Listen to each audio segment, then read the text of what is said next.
পথৰুঘাটত জিলা কৃষি বিভাগ প্ৰশাসনৰ উদ্যোগত কৃষক শ্বহীদ দিৱস উদযাপন আৰু ৰাইজমেল।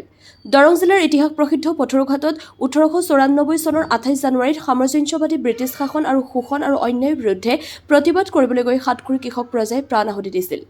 বুকুৰ তপত তেজেৰে ইতিহাস ৰচা সেইসকল বীৰ কৃষক শ্বহীদসকলৰ পবিত্ৰ স্মৃতিত বিগত বৰ্ষৰ দৰে এইবেলিও বৰ্ণাঢ্য ৰূপত 26, 27 আৰু 28 জানুৱাৰীত তিনিদিনীয়া কাৰ্যসূচীৰে কৃষক দিৱস আৰু ৰাইজমেল উদযাপন কৰা হৈছে।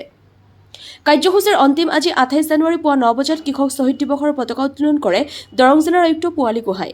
9:15 বজাত কৃষক শ্বহীদ স্মৃতিত শ্ৰদ্ধাঞ্জলি জ্ঞাপন, 10 বজাত গছপুলি ৰোপণ, 10:30 বজাত সৰ্বধৰ্ম প্ৰাৰ্থনা সভা পৌৰাহিত্য কৰে চিপাঝাৰ সমজিলাৰ আয়ুক্ত পাপৰি দাসে। 10:45 বজাত গ্ৰন্থ বিপণীৰ দ্বাৰ উদ্ঘাটন কৰিব আৰু দৰং জিলা সাহিত্য সভাৰ প্ৰাক্তন সভাপতি ডক্টৰ ৰামচন্দ্ৰ ডেকাই। 11 বজাত মুকলি সভা আৰু সাংস্কৃতিক অনুষ্ঠান। মুখ্য অতিথি হিচাপে উপস্থিত থাকিব কৃষিমন্ত্ৰী অতুল বৰা, বিশিষ্ট অতিথি হিচাপে সাংসদ দিলীপ শইকীয়া, বিধায়ক ডক্টৰ পৰমানন্দ ৰাজবংশী। স্মৃতিগ্ৰন্থ উন্মোচন কৰিব অসম সাহিত্য সভাৰ প্ৰাক্তন প্ৰধান সম্পাদক যাদৱ শৰ্মাই। অনুষ্ঠানতে কৃষক শ্বহীদ পৰিয়ালৰ সদস্যক সম্বৰ্ধনা জনোৱা হ'ব। সন্ধিয়া 5 বজাত বন্তি প্ৰজ্বলন। মুখ্য পৰ্যবেক্ষক চিপাঝাৰ সমজিলাৰ আৰক্ষী অধীক্ষক Uttam Kumar Roy. News desk AIN live.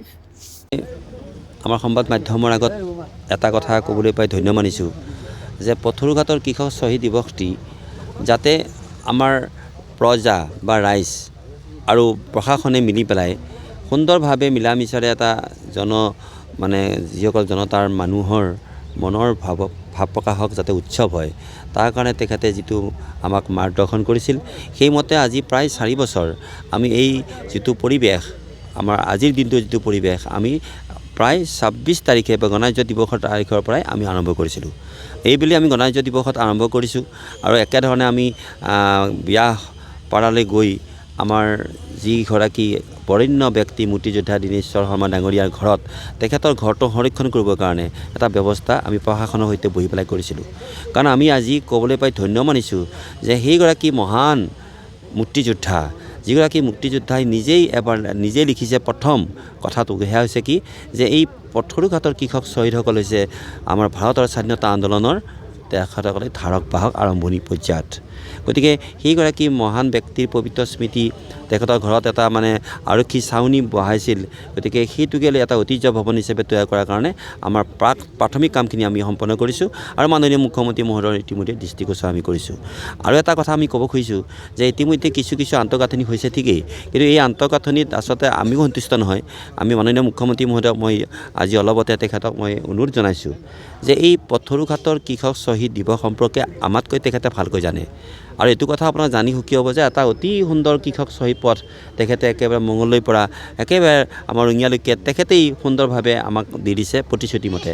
এতিয়া এই পথ নিৰ্মাণ কাৰ্য অহাবাৰ যিটো শেষ হ'ব, পৰিপূৰ্ণ হ'ব, তেতিয়া মই জানো যে তেখেতে এইবাৰেই অন্ততঃ অহাবেলি যাতে আমি ভাল খবৰ পাওঁ যে আমাৰ অসম আন্দোলনৰ কৃষক শ্বহীদসকলৰ পবিত্ৰ স্মৃতিত যি ধৰণে তেখেতে এটা অতি সুন্দৰ স্মাৰক আৰু গোটেই এটা প্ৰাংগণ তৈয়াৰ কৰিছে, ক্ষেত্ৰ এখন তৈয়াৰ কৰিছে, একেধৰণে মই তেখেতকো অনুৰোধ কৰিছোঁ যে তেখেতৰ যিটো মাৰ্গদৰ্শনেৰে আমাৰ এই পথৰুঘাটৰ স্মাৰক অতি সুন্দৰকৈ ৰাষ্ট্ৰীয় প্ৰেক্ষাপটত উজলি উঠাকৈ যাতে নিৰ্মাণ কৰে। তাৰ কাৰণে আমি এইটো কথাও কৈছোঁ যে আমাৰ ৰাইজে ইয়াত যিখিনি নিজৰ মাটি আছে সেই মাটি দিয়াৰ ক্ষেত্ৰতো আমি আলোচনা কৰিছোঁ।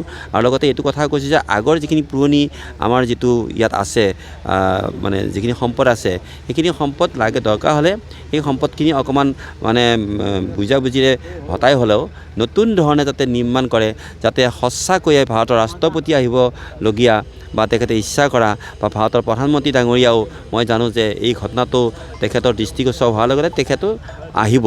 গতিকে ঐতিহ্যৰ প্ৰতি সন্মান জনাই আমাৰ চৰকাৰখনে আজি বছৰ ধৰি যিবিলাক কাম কৰিছে, সেই কামৰ ক্ষেত্ৰত পথৰুঘাটৰ কৃষক শ্বহীদৰ এই স্মৃতি যিটো ক্ষেত্ৰ বা সমাধি ক্ষেত্ৰক মই জানো যে নতুন ৰূপ দিবৰ কাৰণে আমাৰ মাননীয় মুখ্যমন্ত্ৰী প্ৰমুখ্যে সকলোৱে গুৰুত্ব দিব বুলি মোৰ দৃঢ় বিশ্বাস। আৰু হয়, প্ৰতি বছৰে হোৱাৰ দৰে আজি এই পবিত্ৰ দিনটোত 28 তাৰিখে যিদিনা আমাৰ 1894 চনতে শ্বহীদৰ 140গৰাকী শ্বহীদৰ ইয়াতে এই ক্ষেত্ৰতে মৃত্যু হৈছিল ব্ৰিটিছৰ শাসনৰ বিৰুদ্ধে শান্তিপূৰ্ণ প্ৰতিবাদ কৰিবলৈ আহি।